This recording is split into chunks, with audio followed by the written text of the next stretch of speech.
So, perfect. And now I'd like to welcome the first affirmative speaker to begin the debate.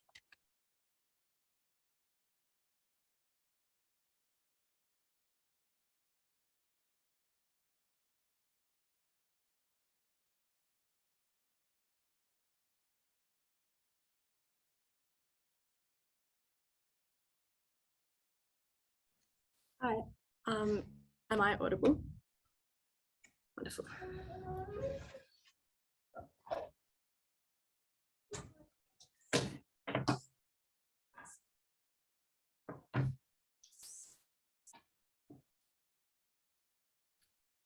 In an Australian climate that is naturally incredibly hostile to China, but also where a vast sector of society is incredibly hostile to the ALP, we think that we are the only side who can secure their interests in the long-term future. What do we think the Australian Labor Party wants? And we would note that these are the win conditions for this debate. Firstly, we think that they want electoral success. We note a couple of things here. Firstly, continued success in elections is a precondition for your mandate, and that means your ability to achieve anything else that you would like to do. We think in Australia, the electoral cycle is relatively quick. Parties are often not in power for long. The second thing to note is that being thumped in an election or losing quite bruisingly is really particularly bad for the Australian Labor Party. Normally when the Labor Party loses, it's followed by a long stint of the opposition, the coalition, being in power. We think this is really bad and has led to significantly damaging things for their parties, like perception of their ability to govern. The last thing we would note is that the party is constituted itself by members who would like power. That is that in Australia, we think that there are unique social factors that mean there is a high threshold to getting involved in politics. This looks like tall poppy syndrome. This looks like an unusual level of hatred for politicians. We think that in order for people to want to join, they need to perceive that they can get power. They really want power in order to have members. This is really important. The second thing we would note is that the ALP wants social prosperity for Australians. We think that this is slightly secondary to its electoral concerns, but we think it's important nonetheless. The second thing is, what do we stand for? We think that the Australian Labor Party should funnel foreign aid to the Solomon Islands, which is made conditional on the construction of important infrastructure. We think this is infrastructure of two kinds. Firstly, that which is likely to be generally quite popular. So this looks like roads and hospitals and other things that are really important, building schools and the like. But we think to a secondary extent, you should also try and build strategic infrastructure. This looks like ports and things that can improve trade routes and the like. We would note a couple of things. Firstly, we're not trying to do a debt trap with this kind of diplomacy. And the second thing is that Australia is a middle power that often relies on soft power in the absence of other, bigger like carrots or sticks that it can offer. The last piece of setup is a bit of context. Firstly, the Solomon Islands are currently enmeshed in a US-China power struggle. They have pact and have, engaged in talks and agreements with both of them. Currently, Biden has just appointed a Pacific envoy, from America to the Solomon Islands. And lastly, China has, has a strong relationship with them as well, partly because of proximity, but also there's an involvement with like a military base. The second thing to say is the Solomon Islands have the following characteristics. Firstly, they're a Melanesian island country. They're pretty close to Australia and they're the most populous island nation in the Pacific, but they're also relatively unstable. Onerea, the capital, is currently racked by violence, and we think that this instability means they're relatively ripe for the picking. The last thing to note is that currently the Australian Labor Party is in government, that they're a centre-left but more progressive party out of the two-party system. So firstly, how do we guarantee electoral success? One thing to note is that currently in Australia, being seen as standing up to China is incredibly politically popular, and the inverse is very politically damaging, being seen as soft on China or weak. Why is this true? Firstly, because the Australian media is largely controlled by right-wing actors. This looks like the Murdoch media, which has a huge share of newspapers and radio stations and stuff in the country. Secondly, that all major TV channels, apart from the national broadcaster, are lean right. This is 7, 9, and 10, as well as if you add like commercial television like Fox and Sky, which is even more right wing. But also secondly, because Australians are quite xenophobic, despite having a reputation for multiculturalism, a lot of Australians bear a lot of racist beliefs. We think that thirdly, there have been recent scandals with Australia and China. This looks like China trying to sign up one of Australia's states, Victoria, to the Belt and Road Initiative, which was incredibly politically unpopular, or Sam Dastyari, a federal politician, accepting money from the Chinese government in a pay-for-play kind of scheme. The fourth reason is that that China has put significant and damaging trade bans on Australia. This looks like banning wine exports, which was significant and damaged 90% of the country's wine exports, grain and steel. Australians have a strong and unusual level of like fealty and loyalty to their farmers and found this particularly egregious, as well as the economic harms that it did. The fifth reason is that China is often a fall guy in Australian politics. Things like rising house prices are blamed on Chinese foreign investment, as are other problems. The sixth reason is that China is perceived as being expansionist and encroaching. For example, they have leased the port of Darwin for like 99 years. And the seventh reason is that a lot of its Chinese-born Australians and Australians of Chinese descent really dislike the CCP more than you would like perhaps reasonably expect. A lot of them are much more pro-capitalist and find the CCP offensive.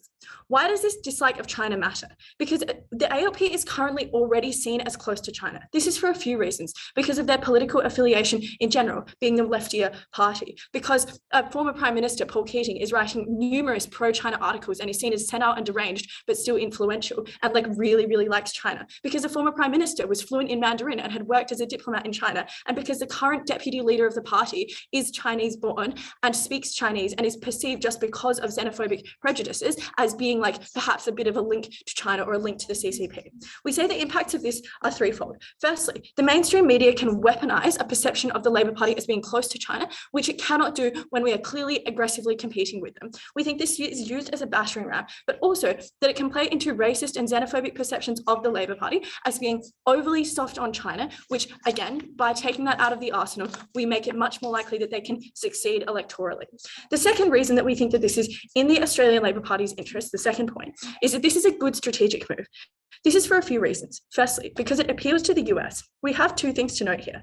Firstly, Australia is incredibly reliant on the US for defence. They have lots of bases both in Australia, but also in the Pacific more broadly. But secondly, that this kind of defence, immense spending and protection is not guaranteed. Firstly, Republicans are being much more isolationist and may well win the next presidential election. There is a broad sentiment in the US of questioning why they spend so much of their GDP on NATO and on regional alliances and things like that. We think that it's very valuable for Australia to show that they are, in line with the US on the Solomon Islands for a couple of reasons. Firstly, because it is an active show of a similar sentiment and of support. Secondly, because materially they improve America's chances in the Solomon Islands because of the perceived alliance when they fund infrastructure there and make the material conditions better. But thirdly, because of a norm of reciprocity. If we do this for you, you owe us a little bit of defense in return. The second thing is that we think this massively appeals to other Pacific Island nations, which is incredibly important for Australia. We would note that there are very close cultural and regional ties between Pacific Island nations, particularly in the Melanesian region, that, for example, like the Spearhead Group, and there's a strong sense of like a need for shared alliances and reciprocity. How does this work? We think firstly, conditional aid is simply popular, and doing something for someone's friends is generally seen as a good thing. But secondly, it's much harder for Pacific Islands to critique Australia when we are doing this positive thing for someone perceived as part of their group and like their strategic interests. The impacts on Australia, therefore, are threefold. Firstly, Australia as a soft power, Australia as a middle power really relies on soft power because we can't economically or defensively kind of exert our interests in any other way. Secondly, critiques from the Pacific Islands are incredibly bruising for Australia and Australians because they are so close to us and they can rightfully call out inaction on climate change. It's really important to have them on side. But thirdly, because we rely on the goodwill of Pacific Islands to enact politically mandated things like offshore detention, without which it is very, very difficult or impossible for a party to become elected. That's why it's supported on both sides of politics. But the last reason this is strategically in their interest is because if we cannot oppose China now, there is a likelihood that they could push further into the region into places that are much more damaging. This looks like pushing into Nauru or Fiji, which Australia has strong historical cultural ties with, but also is seen as a popular holiday place and is the locus of a lot of Pacific governance institutions, or Papua New Guinea, which is like literally kind of almost touches Australia and would be very damaging. We think this is incredibly important for the Labour Party. This is the only way they can avoid their soft on China reputation. So proud to propose. Woo.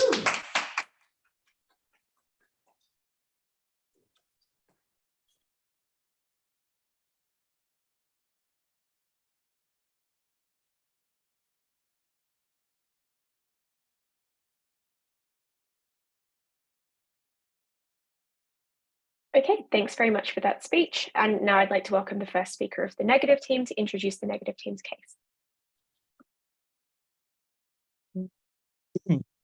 Sorry for that. Am I audible? Right. I prefer change of pronouns. He did. Give me a sec. I want to set my timer.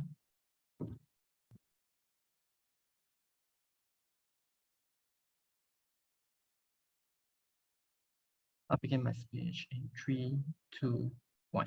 In the recent election, the Australian Labor Party won with a very slim margin. They only won 77 seats to actually establish their government. You need 76. That means that the margin of the difference is 1. And as what the first affirmative cleverly characterized is that for ALP, it has always been very hard for them to get elected, which means that it is important for them to actually make the best decision for the Australian voters to ensure they're able to actually secure their future electoral mandate. I want to note to you before that, what exactly the comparative on their side of the house? Because they suggest that there will be a lot of aggressively competing with China, but what exactly the outcome that it will create on their side of the house? I want to note 2 things. Number 1, at the point where you decided to aggressively try to compete with China in terms of building all of this infrastructure, that means that you will have to actually one up each other. That means that every single time you want to build more infrastructure, things such as the military bases or things such as road, you will also means that China will try to build a lot more roads and a lot more military bases in that area. And I'm going to note to you why exactly very harmful, because that means that it creates a lot of military and also political posturing against China in the first place coming from Australia, simply because of the fact that you try to build a lot more bases within Solomon Island, and China will also feel threatened the fact that you are trying to build a lot of things within those countries, which is why there will be an escalation of tension, which I will argue later. But I just want to note that they have to defend try to actually aggressively posturing against China. What exactly do we prefer on this side negative? We prefer where Australia try not to actually aggressively outcompete with China. How does it look like? It looks like, number 1, try not to actually compete by one up China in terms of building all of this infrastructure. And number 2, in the future, there are probably a lot of collaboration in terms of the investment that can be done within the Solomon Island. And before they claim that, well, China and Australia will not actually try to collaborate or try to invest with each other, I want to know there's a lot of Australian China investment that has been happening a lot since before the 2020, which is why we think that it's still possible. And thirdly, in terms of the agreement on the infrastructure that can be built, which means that they'll try to create an agreement on which side of the Solomon Island that they can build the infrastructure to ensure the further development of the infrastructure. The whole goal of the counterfactual or negative is, number 1, we want to improve the relationship between Australia and China, which we think that is important, especially during this global economical crisis. But 2, is the fact that we want to create an internal check and balance toward China. The fact that we are able to oversee and help the development, ensure that China are not able to actually exploit their Solomon Island further, which is far, far important on our side of the house. I have 3 arguments. First, why exactly we think that try to aggressively compete with China is impossible? Secondly, why do we think that even if you can outcompete them, it's still a terrible idea? And finally, why do we think the comparative on our side of the house, where Australia as an internal check and balance is far better for the Solomon Island? But before that, I have few rebuttals that I wanna point out in my speech, and the rest of my rebuttal will be integrated. The first thing I'm going to just rebut is the fact that they suggest that, well, America and Australia will, you are able to actually pander towards America to actually support Australia even more. I want to know the problem with this argument is that they never actually prove any necessity whatsoever. The fact is, currently Australia and America has already have a good relationship to begin with. They're already in a lot of a military and also economical pact, which means that there is no necessity for you to pander to America simply because of the fact that this relationship already being good. The marginal benefit that you create here is very slim. Therefore, this argument does not make sense at all. The rest of my rebuttal will be integrated. First argument then, why exactly is very impossible for you to actually outcompete China? I want to know you 3 reasons why exactly China has a very strong power against Australia in this fight. The first is that Solomon Island has already a long time political ties with China. That means that when it comes to any kind of political agreement and any kind of political decision, the prioritization will always be given to China. This is what agreed by the first affirmative, which means that especially after the recent fact, Solomon Island will prioritize China over Australia. The second thing is because of the historical development of China. That means that China already have a lot of like development in terms of like the infrastructure within those areas, which means that Australia have to actually build a lot more from the ground start up. That means that they already lose in the race itself because they already have a very slow start. Thirdly, is the fact that China have a lot more resources compared to Australia. This is important because the lack of resources means that you are not able to actually like outcompete China whatsoever. But I also want to note that China is actually authoritarian versus like Australia, who is actually democrat, which means that you have to balance when it comes to like policy making with the interest of like your own people and like interest of your own party itself. What are the harms here? Number one, you are literally potentially creating you are potentially wasting a lot of the resources that can be used within your own country. The fact that you have spent a lot of money to actually build all of this infrastructure, all of those infrastructure could have been gone into like Australia to begin with. But secondly, even if you're not wasting a lot of money, that your constituency will see that this is such a waste of money simply because of the fact that they see the optic of like you try to spend a lot of money overseas. And I want to know to you, why is this important? Because right now there is a global economy recession. That means that you requires a lot of money, and especially because of like after China already sanctioned Australia, you are in a very terrible condition in terms of like economy. If like your voters sees that you are literally wasting money, and this is dealing with their argument about like why exactly they say that standing against China is popular, the fact that bread and butter issue are far more important in Australia, and if they're like your economy going worse in your country and you are literally wasting money, this is why like they are less likely to actually vote you, which is why in terms of like their argument about standing against China is popular, we would suggest to you that harming the economy of Australia is far worse, which is why you're not going to get elected in the future. You lose all the popularity. Second argument then, even if you can compete, what we still think is better. Two layers to this. Number one is the fact that you create an escalation of tension. And I want to note to you, you are literally creating a race between China and Australia. Why is this harmful? Because the fact that what's going to happen is that China will over-militarize within the Solomon Island, and you will try to outcompete that. The biggest problem here is that Solomon Island is very close with China, with Australia, which means that if China decided to over-militarize or create a huge tension within those areas, those tensions will actually be felt by the Australian and also all the Pacific island that you talk about, which means that a lot of people will be scared that what if China decided to actually attack them. We think that is far worse. The framing of the conclusion to this is that it will create more tension within those areas, which is very problematic. Secondly, it's worsened the relationship. I want to note that currently China already sanctioned Australia in a very terrible way. Number one, it looks like the anti-dumping tariff towards the wine and also like blocking all the coal import from China, from Australia. And number two is the fact that right now, literally because of like all the economy recession that is happening, which means that all the Australia economy is declining at the moment. At the point where you decided to actually like, aggressively try to outcompete China, what's going to happen is that you give more reasons for them to actually increase the sanction towards you. The harm here is that you are literally not only harming your own country simply because of the fact that there will be less, like your economy will actually drop significantly, but secondly, it's the fact that your voters will see that you are the cause of like all this economy recession and also economy decline, which means that you are less likely to get voted in. But thirdly, you're harming your own people. That's actually a harm on its own for the ALP. That means that we already dealt with a lot of their, that means that on their side of the house, they will actually harm people. But lastly, why do we think internet check and balance towards China is better? The fact is, if you are able to actually exist as an internet check and balance within the Solomon Island, you are able to ensure that China does not actually do anything that is horrible, with things such as like debt trap, which means that you are able to actually improve the Solomon Island much better. But it also means that you are able to prevent all the over-militarization, and you are able to improve the relationship with China for the future. Syakir will argue this further in his speech, but for this reason, we already won this debate.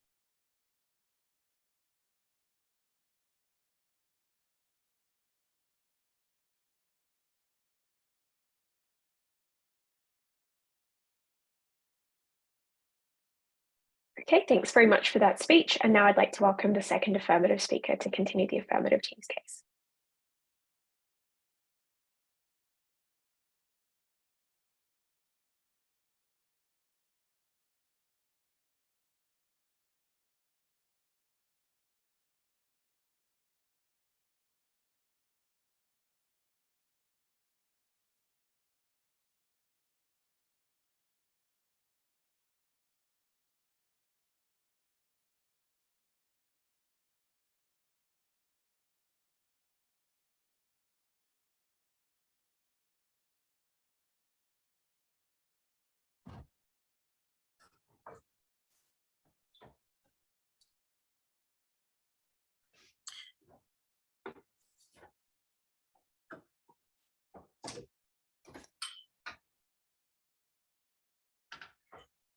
Whether or not China would be more competitive in the Solomon Islands, something that we would contest from affirmative, was actually irrelevant to the win conditions that we tell you at Olivia, because the bare fact of China getting more ports or more hospitals or winning the Solomon Islands political allegiance was not actually a condition of any of our strategic benefits. It was also not a condition of our main win conditions, the popularity of that policy with the Australian people, which is why we are still ahead in this debate.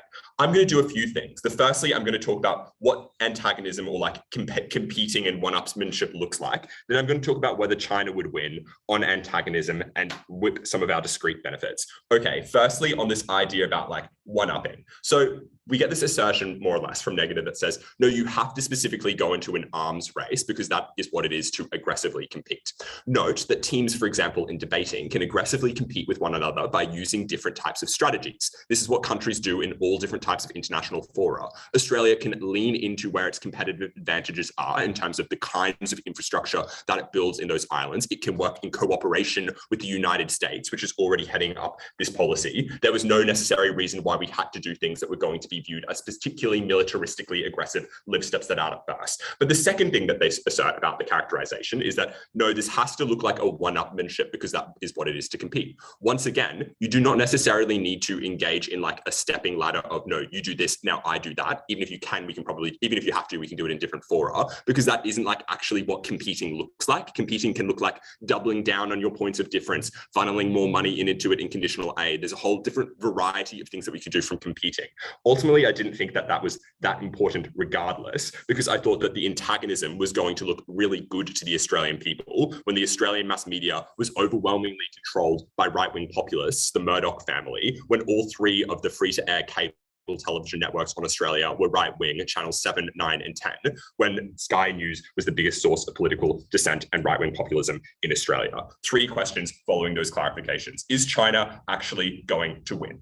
Reiterate what I noted in my introduction, which is that our benefits aren't contingent on this point. A few reasons Australia is going to win. 1, comparative advantage with investing in the Pacific because of existing ties between those Pacific island nations. For example, the Pacific Judicial Integrity Network, something whereby the Australian Federal Court provides judges to countries, including the Solomon Islands, including right now over this summer.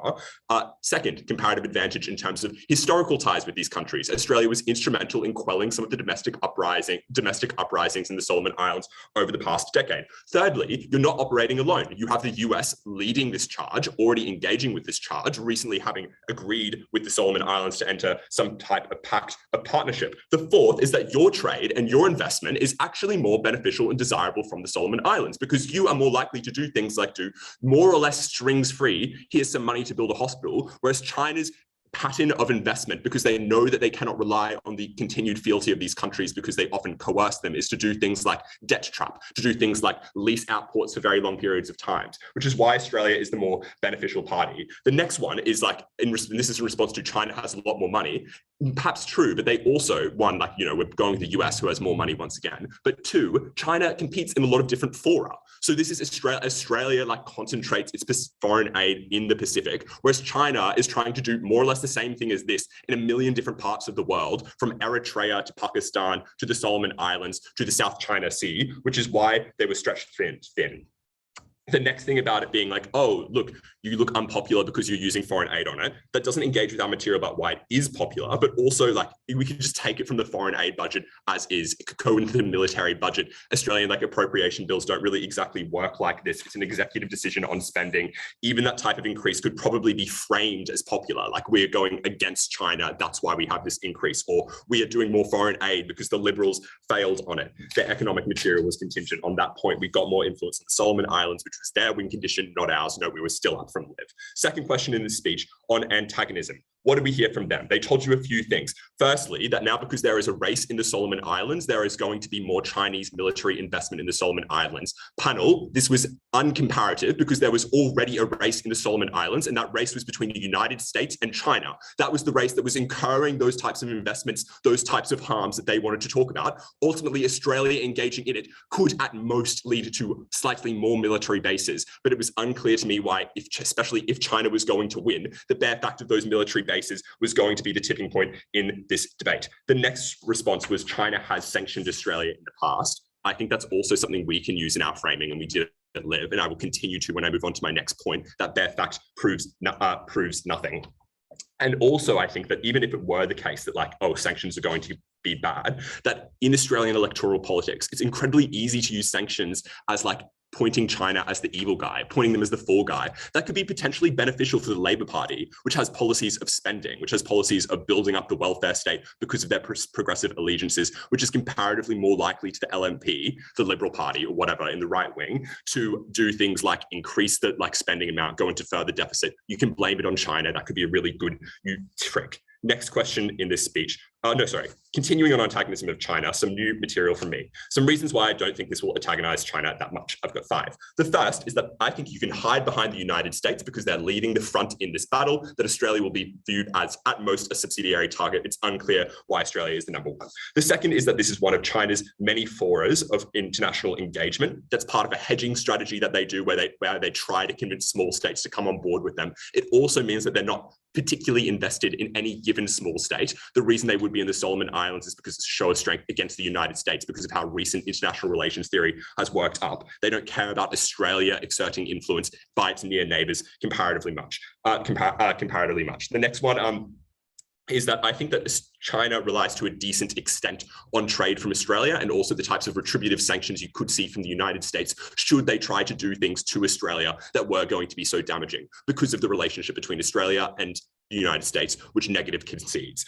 Like China obviously imports wheat, it imports iron. Yes, they do things like iron ore dumping, but they still require those resources. Resources like wine are incredibly popular domestically with China. Australia had the ability to bite back, but also the United States would bite back on your behalf then as well. The next reason why they're not going to be that antagonistic is because of those reasons why it isn't their absolute most important thing, because of the reasons why Australia is not going to be perceived as leading it. And even if those two things weren't the case, China loses the ability to maintain sanctions and other forms of aggression as an escalation strategy for the things it cares about a whole lot more. Like when Australia accuses China on the world stage of starting the COVID pandemic, first Australia was to do things like, I don't know, throw its hat in the ring more explicitly with Taiwan, all of those things which Australia would have no reason not to do now if China was already taking the most extreme measures. This comprehensively wins us the debate, but I'm going to extend it a little bit further by saying really clearly why it's more popular with the United States. Just because Australia and the US have a relationship right now, which is the push from negative, doesn't mean it could be better. Joe Biden couldn't remember the Australian Prime Minister's name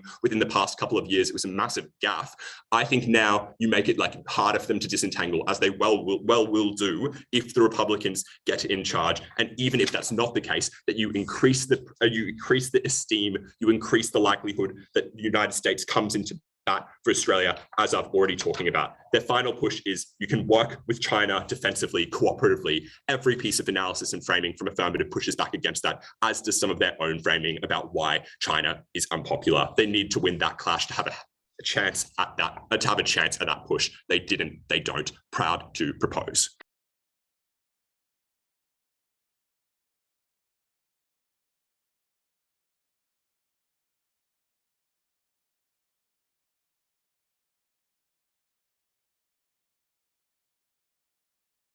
Okay, thanks very much for that speech. And now I'd like to welcome the second negative speaker to continue the negative team's case.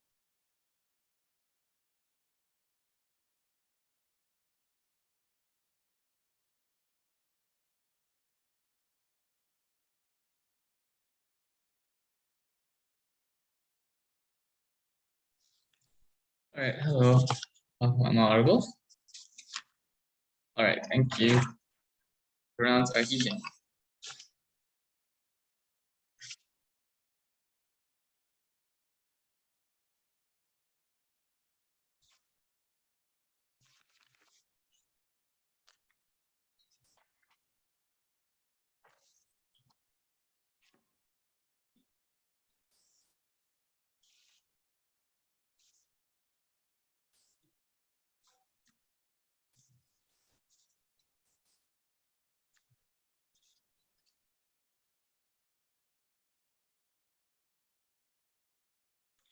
The Labour Party winning the election meant that they were taking up a huge task, which was to reverse the failures of the Scott Morrison government, which is to reverse things like inflation, reverse things like economic harm that happened to them, reverse things like the Chinese expansion as government or as affirmative claims.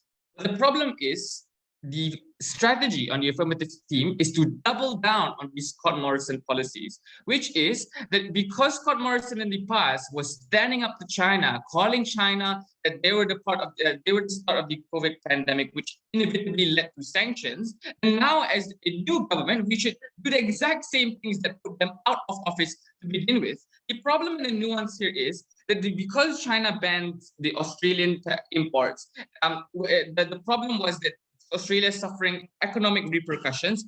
Quality of life is deteriorating. People are protesting on the streets literally because they don't have enough money for food. These are the impacts that are more dire to the Australian Labor Party that I don't really think affirmative really dealt with, right? I'll prove what we've proven in this debate is that in order for all of the political benefits on affirmative to manifest, they have to prove that there will be effective competition within the fighting to fund Solomon Islands in infrastructure. Because if they cannot win in that battle, in the soft power battle, and they cannot frame anything to win politically to their own constituents, therefore the entire case is contingent on winning, which proves to you how the lazy response by the speaker before me to just say we can do other things isn't enough to really engage with the bulk of analysis coming from first. I'll prove to you a couple of things. Firstly, I'll prove to you why this is actually a political liability to stand up to China. And secondly, I'll prove to you how the more important issue in this debate to the Australian Labor Party is to prioritize regional stability, which is at the forefront of political discussions in the Pacific. Firstly, on political liabilities, right? Because their argument in first is to say that there is, number one, background where China has expanded in Australia before and has expanded in Australia in Victoria because of BRI, and people don't like it.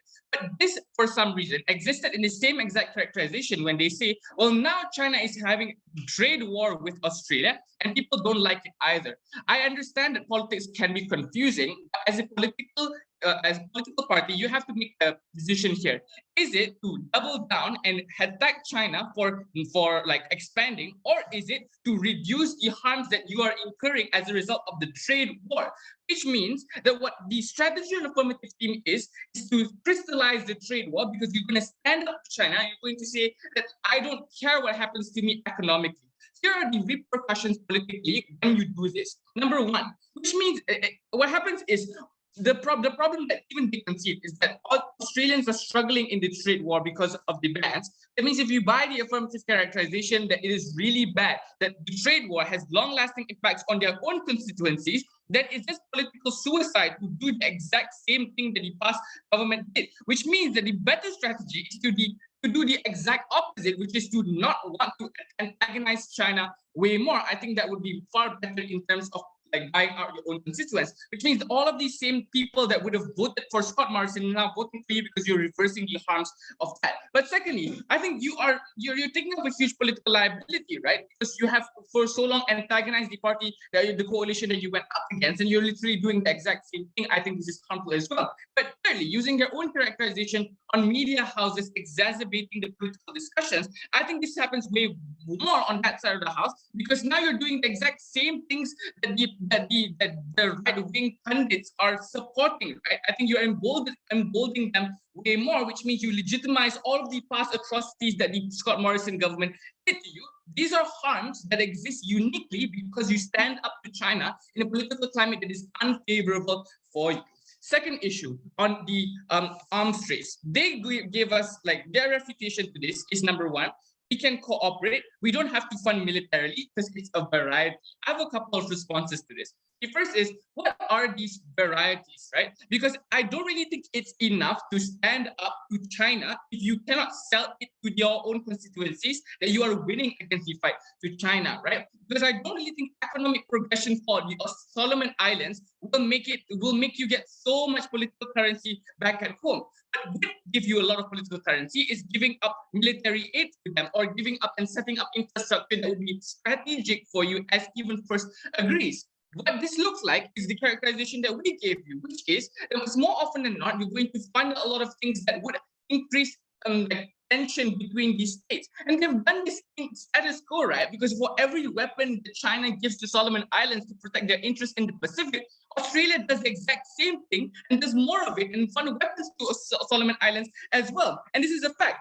But secondly as well, like what Affirmative is really arguing here is they want to stand up to China, and this is the political strategy to secure them the next election. What we argued in first is just the logical conclusion to this. If you want to stand up against China in econs and in foreign policy, then you have to stand up to China in other aspects as well, because it gives you so much political dividends and political currency, right? Which is that you're more likely to stand up to China in things like military, you're more likely to antagonize China in things like Taiwan, which the speaker before me concedes. These are the harms. These are the harms to what I've said, which is that there'll be an escalation of conflict, right? Because you are now participating in the war, in making the region more unstable, specifically because you are an actor that is literally giving aid to Solomon Islands in order to defend yourself from China. You antagonize China way more. You give more of a reason to China to proliferate their weapons than the Pacific. But secondly, I think it's harmful for your own constituents as well, because you're now seen as a state that is exporting violence abroad. This is harmful because now currently there's protests on the streets because people on the ground don't want you to don't want to prioritize the Solomon Islands and giving them aid because people on the ground are suffering. Therefore, these are the reasons why that there will be a harm because of the escalation of conflict. Why then is this more important than winning the next election? Because I think this is the strategy to win the next election. Because sure, you can win by the econs, but I've proven to you how that's not going to work because you're doing the same thing as the previous government. But what you can win on is regional stability. And this has been the backdrop of Australian political discussion, right? Because of the rising threat of AUKUS, where there is a lot of foreign interference within the region after the fall of Afghanistan. Which means that there is an interest to protect their borders from threats abroad. What is better now is political conflict de-escalation. This is what we argued, because we argued more harm than good case, but we think that it's far better when you at least are interacting with them, not in the worst versions by outcompeting them, but at the very least being diplomatic to them and not antagonizing China. We push for a future that at least reduces the harms of the trade war and being open to trade with China in the future, while on Affirmative, they crystallize all of the same hearts they vowed to protect the Australian people from. For all those reasons, proud to oppose.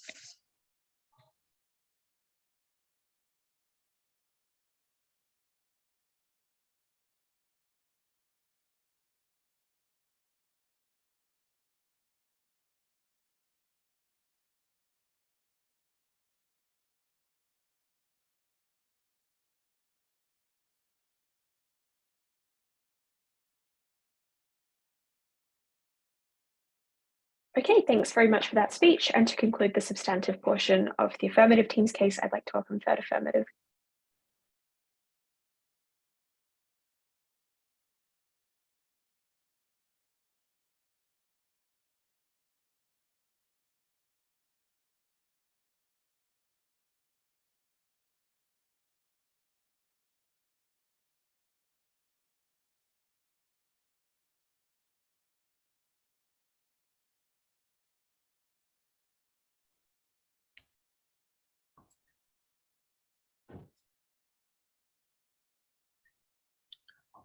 What misses in this debate is the perception of China as a bad actor, an irrational actor, an actor which it was always important to oppose because they were consistently trying to impede on regional sovereignty because they had other perverse incentives to go into these places and establish anti-democratic norms because they had incentives to do things that were actively not in the interests of Australians. At the point at which the Labor Party did not oppose that, did not oppose those perceived tensions and encroachments, they make themselves look weak. They uniquely separate themselves as an actor that is unable to defend against the increased trajectory of of Chinese hostility, they lose elections. That was what we told you they cared most about. That was why we won this debate.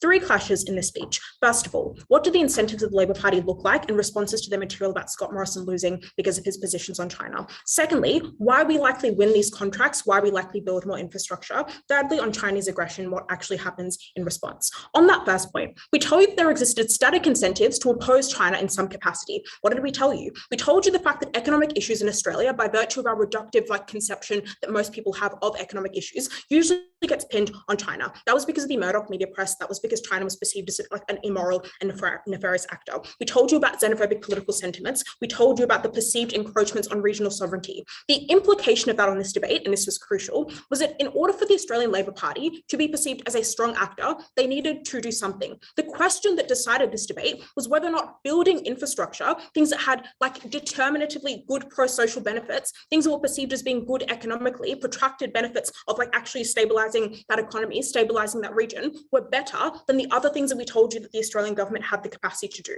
Those were things like aggravating and trade tensions, like pushing for like more favorable tariffs, pushing for things were more likely to hit at China's actual incentives. Because the crucial analysis that was missed in this debate wasn't just what question of whether or not China cared about these regions, because obviously they cared to some extent. We needed to understand the magnitude of them caring. We needed to understand how much they prioritize this relative to their other issues, because we tell you that actually it is important to China that they have some regional dominance in this area by virtue of them just being generally expansionist, but it was a relatively peripheral consideration, like relative to other things that they cared about, like more like closer to home geopolitical tensions in the South China Sea, like trade hubs, like actually establishing like infrastructure in places that were central to trade routes, like actually getting ports in places that were far more central in terms of what they cared about economically, right?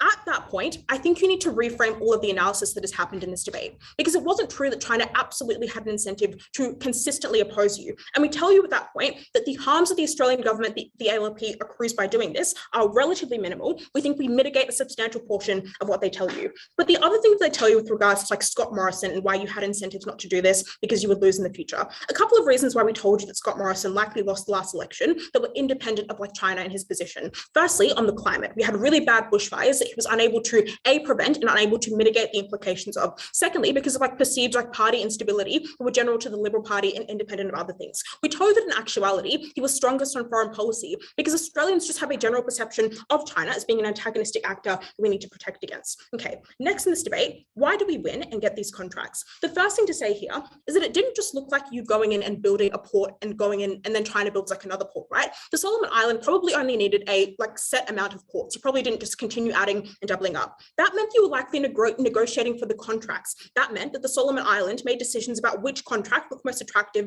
and looked most tenable. Why were they then likely to choose Australia comparative to China in those instances? Firstly, we could flip all of their analysis about Australia being perceived as a softer actor. It was likely to attach less perverse conditionality on these infrastructures. It would like just like historically they were perceived as being less like expansionist, less likely to do things that would encroach on the regional sovereignty of that region. If you tell us that the Solomon Island doesn't like encroachment, you probably lose out on them like being willing to take Chinese deals. The second thing to say was that democracy in Australia meant that they were beholden to certain accountability mechanisms. Those were specifically important for adherence to environmental standard and the maintaining and the building of that infrastructure. Why was that so important in this context? We told you that the Solomon Islands was uniquely incapable of insulating itself against the worst harms of climate change, that were uniquely like likely to drown and have those natural disasters. We thought that they cared politically quite a lot domestically about the environment. And so far as Australia was perceived as being more likely to like adhere to environmental standards because of democracy, because of its previously stated aims and sentiments on that issue, they were more likely to take these deals. But we also just think an additional reason for this is that them saying, and this is directly responsive to the claim that China has more money than you and more capital to you, we actually think that that asymmetry means that the Solomon Islands is likely to perceive there to be greater risks of coercion protractedly. That means that if they go into a deal with China, they're unlikely to in the long term be able to renegotiate standards, like say this isn't really working for me or certain aspects aren't favorable, if they perceive that the person who they would have to negotiate with has a lot of coercion against them, right? We think that all of those reasons are reasons for why they are likely to choose Australia and the taking of these contracts. Next, what do they tell you though? And this is specific to the question of like, what do you actually build? They tell you that you get military bases. We already deal with this at James when we tell you that if the comparative view established in this debate that the US is already competing with them, we think that you get military bases and escalation anyway. But I would add that actually you get less escalation under our side of the house because China's incentives to oppose the US, like in terms of like on the foreign stage and like wanting to assert its sovereignty and dominance, are far greater than its incentives to want to oppose Australia. Because currently there was a huge like dialectical struggle between between China and the US that did not really exist between China and Australia. Obviously, the US was just a more salient actor on the international stage. All of China's incentives to do this were going to be compounded if they were going against the US. Insofar as they care about the quantity of like military bases, they lose on that metric because they get you oppose a more prominent actor. Next in this debate on Chinese aggression, why do we just don't think you get like sanctions? You don't get the kind of hostility that they tell you. The first response here is that China in Australia domestically is perceived as an irrational actor. That was to say that anything that you did to oppose them wasn't perceived as like, oh, look at you failing. It was perceived as, look at you like standing up against these affronts to our sovereignty, standing up against this like protracted concentration of Chinese bases in that region, standing up against the eventual encroachment of the Chinese government. That was to say that if you wanted to oppose this, it was going to look good because you were not opposing someone who was perceived as rational, but rather someone who needed to be opposed. The second thing to say there is that we think that China accrues unique harms to the point at which they do really severe things like sanctions and want to imperil your economy. Why was that the case? It was because the more severe tariffs, the more severe sanctions they imposed, the more they increased the visibility of this skirmish. That was to say that they probably wanted to, if any case they were going to lose, minimize the implications of that, as such they don't go out and like lambast you with all of these sanctions because they don't want it to make it a very salient issue if they lose. The third thing to say is that they're likely to perceive the US as being the arbiter of this specific foreign policy agenda. That means that they're likely to probably direct the tensions against them as opposed to Australia, because I think that the US is the actual like determinate decision maker in that calculus. They're probably going to think that like that is the person that they target if they want to change that. The next thing to say, though, is that we think that China's cooperations with Australia, this is directly responsive to the claim that like we want to move towards a world where we are more cooperating with China. They probably make those decisions in a way that like prioritizes how economically utile those trade partnerships are, as opposed to like how they feel about Australia. We just think this was true because China, first of all, probably wanted like some economic benefit, wanted some economic gain. Insofar as it wanted to position itself as being strong on the international stage, it probably did this in more central like areas. It probably did this in cases where it could gain the most from it. We told you that this issue was relatively peripheral with regards to other issues. It didn't gain a lot from making itself seem strong in this case, but it probably did gain more relatively from cooperating with Australia in terms of not like ruining their economic relations. So at the end of this speech, I think it's just important to note that we were the side that told you why there existed static incentives to oppose Chinese encroachment, or at least the perception of Chinese encroachment. We told you why this was relatively better. It had pro-social benefits, why you were uniquely likely to get these contracts, why you were uniquely likely to position yourself along with the US and gain their favor. So proud to both.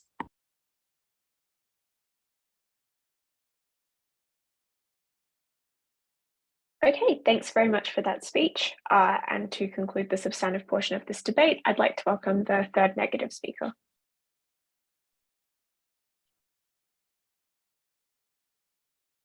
And also, sorry, just third neg, confirming that you don't consent to be recorded, right? Yes, that's correct. Okay, awesome. I'll pause that now then.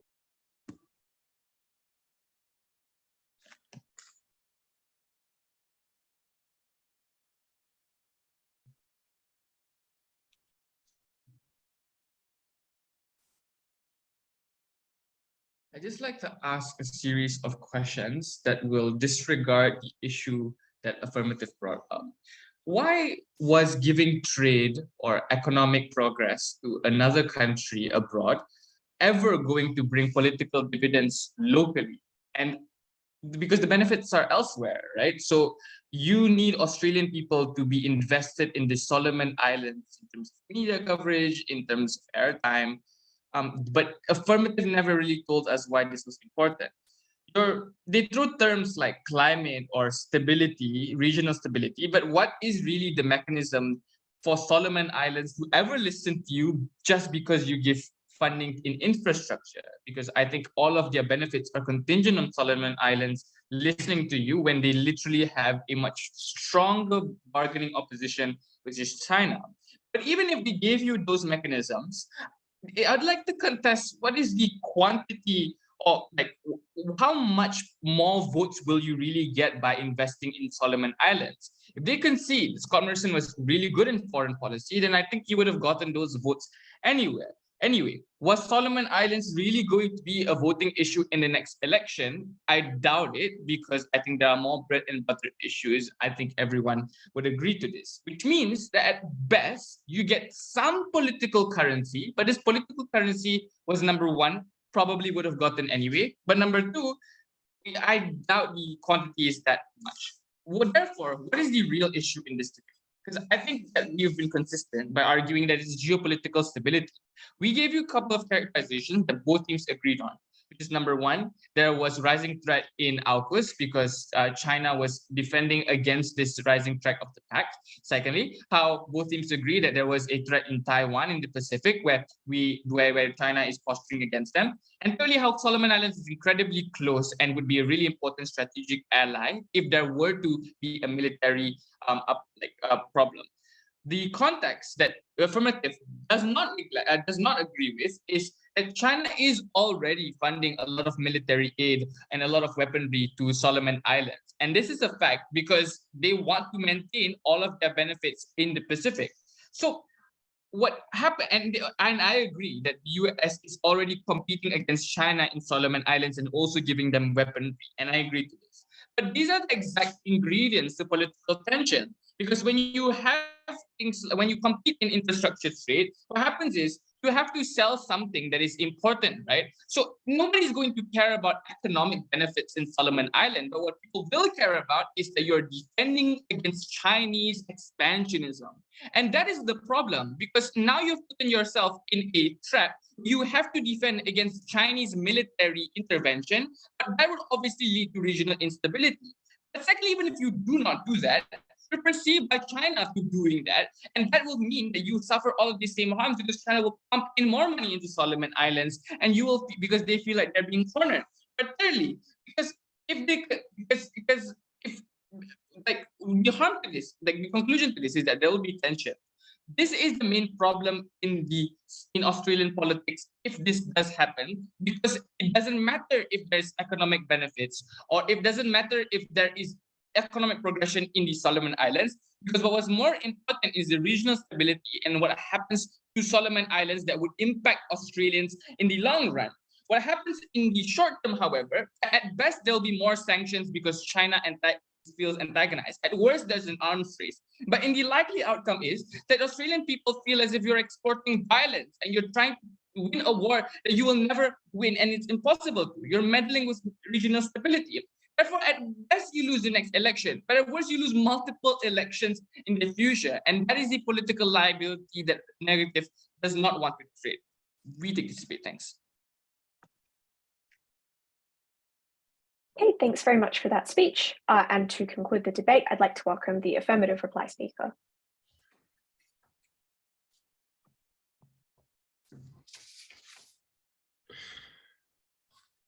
Panel, I want you to hark back to what Olivia tells you at the beginning of her speech, the win conditions for this debate, why domestic political incentives were always going to be the most important thing from the ALP, something that was never contested by negative. The end result of that characterization was that if being tough on China was popular, we won this debate, regardless of the fora that side negative wanted to fight about whether you could outcompete. Fora in which we outcompeted them. So why did they say that being tough on China would not be popular? They give you one internal response and then they weigh it against economic material externally. Their internal response follows this chain of logic. Scott Morrison was tough on China. Scott Morrison lost the election. Ergo, Scott Morrison lost the election because he was tough on China. In reply, I want to point out that that is prima facie analytically insufficient, but we get over it. When Liv and I, in conjunction, tell you 6 to 9 reasons why China is incredibly domestically unpopular in Australia, why those are static, ones that they never engage in, that they never engage in, ones that answer Neg Reply's question at the beginning of their speech. But they're also overcome when Sierra extends that distance by throwing into the air some other reasons why Scott Morrison potentially could have lost, ones that are actually true for the average reasonable voter, and ones that we didn't need given their lack of engagement. Things like the climate. At that point, we were winning on that point. But what else did they do?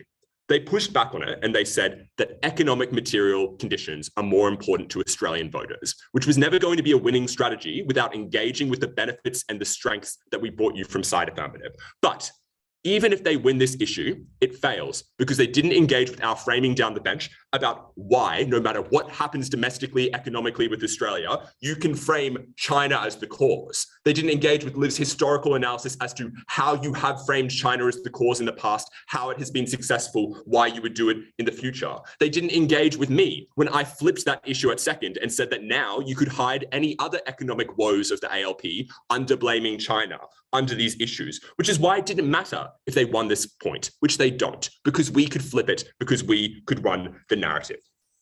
What else did we tell you though? We told you that there were reasons why there wouldn't be those types of repercussions, reasons that side negative elected not to deal with. We told you you'd forego the opportunity to escalate further.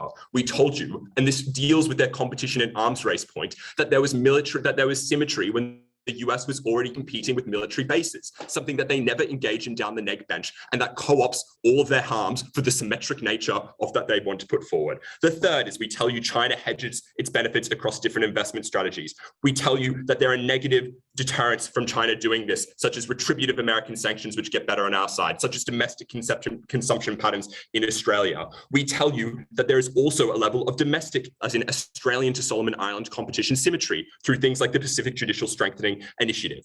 Even if you didn't buy all of that, we tell you that we fight back to sanctions better because we get the United States more on side. And we tell you that the biggest potential harm under their own analysis is when all of their arguments about military getting closer to Australia, about Australia losing influence, about Australians being scared, was so much worse in Papua New Guinea, in Fiji, material that Liv gives you at first and that I expand upon on second, which is why we win this debate on our own terms and on theirs. But in the final seconds of this reply, let me consider, was it true that competition mattered? Which country was going to be able to do this better?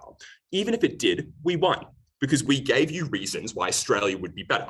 The US, you had to spend less. You can concentrate your foreign aid. You have ongoing initiatives right there. You have historical benefits that neatly overcome their argument of China has more money and is there first, which was a bare assertion compared to what we bring you. It was unrealistic in the face of ongoing sanctions that you could cooperate. That was a self-knife. They didn't do enough to prove it. Vote affirmative. Okay, thanks very much for that speech, and thanks everyone for an excellent debate. I really enjoyed it, and I hope you did too. So what we'll do now is we'll enter the deliberation. So if both teams could leave the room, I'll come grab you when we're ready for the A. Thanks for the debate, everyone. Really enjoyed it, and I thought, oh, okay, I'll let her say that. Thanks everyone for the debate. I really enjoyed it. I thought it was broadly a very high quality and enjoyable debate. So congratulations to both sides. So what I'm going to do in this adjudication is provide 2 pieces of general feedback, then I'll tell you the result, and then I'll explain that result. So in terms of general feedback, as I said, I thought this was excellent. I think 2 things, though, that perhaps sort of made it more excellent would be, number one, I think that both teams at times could have gone into more depth or had a bit more granularity on how you actually win voters. So I think in particular, identifying voter bases of the ALP and explaining how they make their vote in more detail, and then secondarily explaining how narratives are constructed and the extent to which people buy into them. I think at times teams' analysis of how persuasive people found different narratives was a little bit assertive, and so that was one thing that I think could have been a bit more specific or a bit more thoroughly proven. The other thing I would say is I do think that at times, while engagement was broadly high, there were a few moments where it seemed like the opponent's case was not fully accurately represented. I will note those, I think, at various points in my way, but just ensure that you're representing the actual meaning of the opposition's point rather than picking particular sentences or particular kind of sub ideas. All right, so with that said, the result of this debate was a unanimous win to side affirmative, so congratulations affirmative. To explain that, I'm going to go through 3 things. Firstly, is opposing China in and of itself a political benefit regardless of consequences? Secondly, what likely impacts would this aggression have on Australian citizens? And then finally, is there a viable alternative? So firstly, on whether or not opposing China is in itself a political benefit, I think this is affirmative's most straightforward win strategy. Essentially, they tell us that regardless of the actual consequences of standing up to China, this is something that is broadly viewed very positively by the Australian electorate and something which is likely to allow them to win elections. There are two steps to this argument. The first thing they do is they provide a set of quite good reasons why Australians, by and large, have negative perceptions of China. They point to things like conservative media messaging, a large and relatively conservative Chinese expat community, the effectiveness historically of blaming the trade war, etc., on China, and a regional sense of fear over expansionism. I think all of those things are pretty empirically true and, you know, like explained quite well. So I think it is sufficiently proved that Australians are relatively untrustworthy of China and are relatively sympathetic to anti-China rhetoric. The second thing that affirmative proves is that the Labour Party specifically has a perception problem on China, notably because of several high-profile scandals that have seen Labour politicians tied to China and also just generally being perceived as being more left-wing.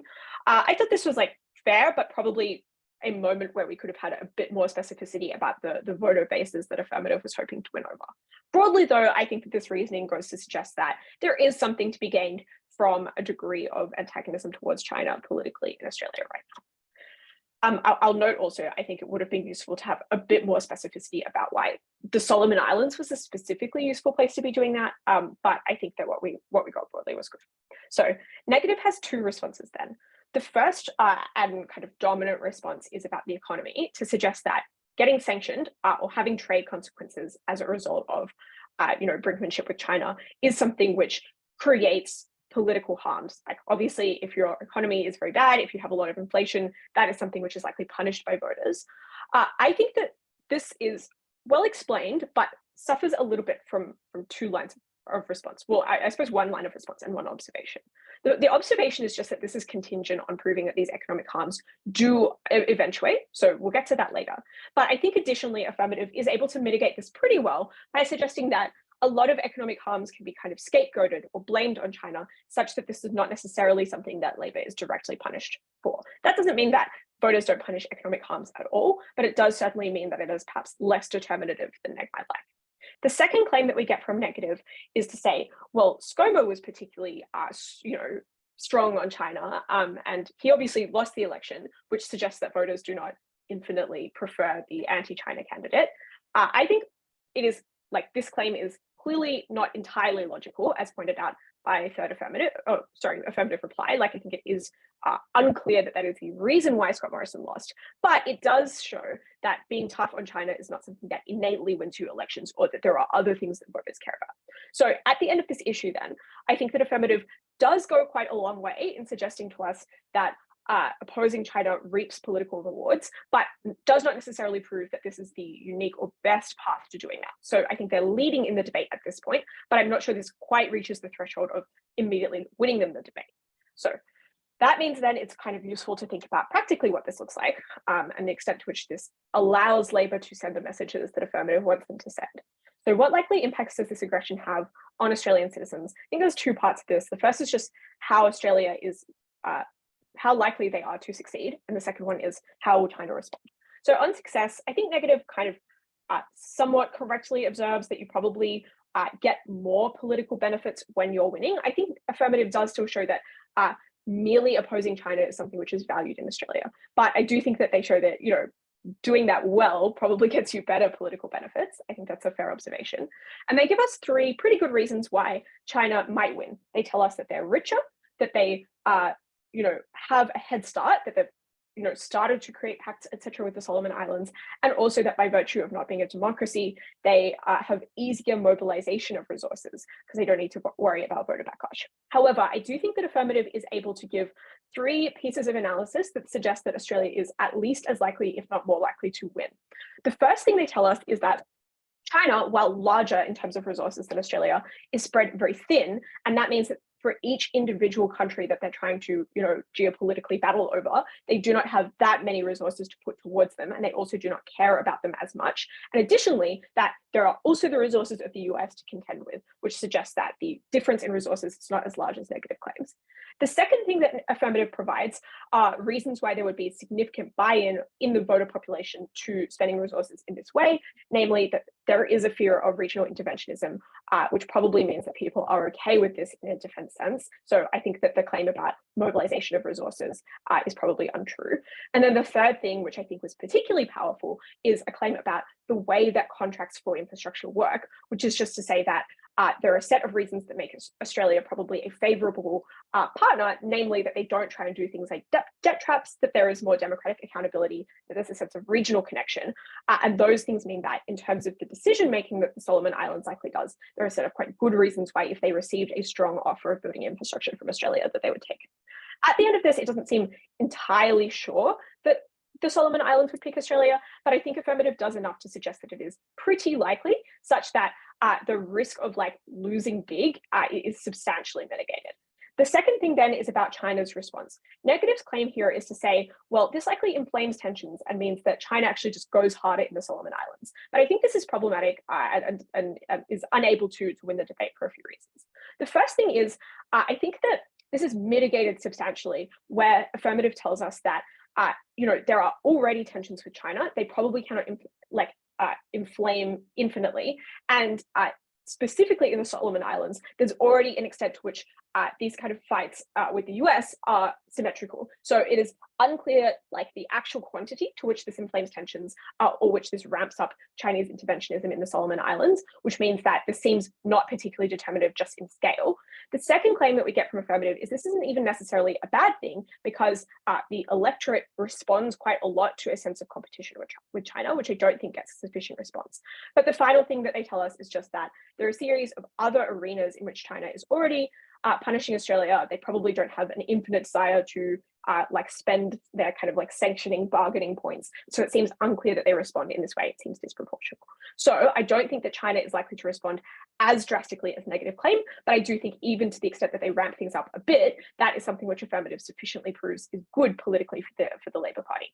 So at the end of this issue, it seems like there are risks involved in this strategy, but affirmative does enough to broadly prove that this is something which, where it goes wrong, doesn't go so wrong, that it creates significant economic harms and is likely able to be framed in quite positive terms for the electorate. But in the majority of cases where it goes right and you do kind of succeed in this, it is something which is perceived very, very well. The final thing then is just whether or not there is a viable alternative, because we do get a counterprop from side negative about collaborating with China. The panel felt that this suffered from a few problems. The first one just being that it was kind of insufficiently explained how you overcame existing tensions and what kind of collaboration or internal alliance accountability, how would that actually look and what steps Australia would take. So we thought the lack of detail was somewhat problematic there. But additionally, it was unclear how that would work out politically, given that affirmative had done a lot of work to explain that close relationships with China were something that were perceived very poorly. We thought the idea of regional stability in and of itself might be nice, but specifically regional ties with China seemed like something that would be punished by voters. So that's why that alternative of creating closer ties with China was not something that could win that negative the debate. So I hope that that's clear in explaining affirmative's path to victory. I'm obviously happy to answer any questions or to provide individual feedback. You can message me on Discord or Facebook. And yeah, best of luck for the next rounds. Great job. Awesome. Thank you so much. We'll contact you on Facebook. Yep. I will contact you on Discord. Thanks so much, everyone. Thanks for judging. Thanks, everyone. Hey, everyone. Bye. Congrats. Thanks, everyone.